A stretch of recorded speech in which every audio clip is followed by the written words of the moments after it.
ఇంటి ముందు దిష్టి బొమ్మను ఎందుకు పెడతారో మీకు తెలుసా?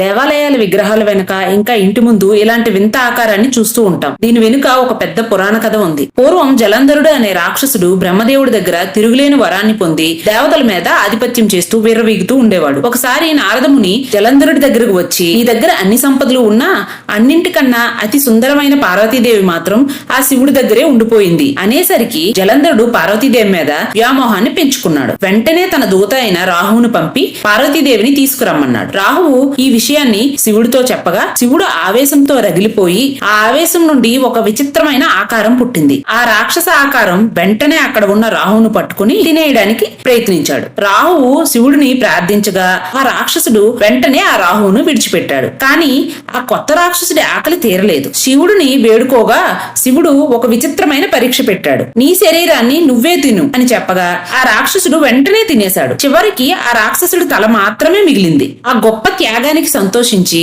అతనికి కీర్తిముఖ అనే పేరు పెట్టాడు. ఇక నుండి దేవాలయాలకు వచ్చిన భక్తుల పాపాలను ఇంకా ఇంటిలోకి వచ్చే చెడు దృష్టిని తిని నీ ఆకలి తీర్చుకో అన్నాడు.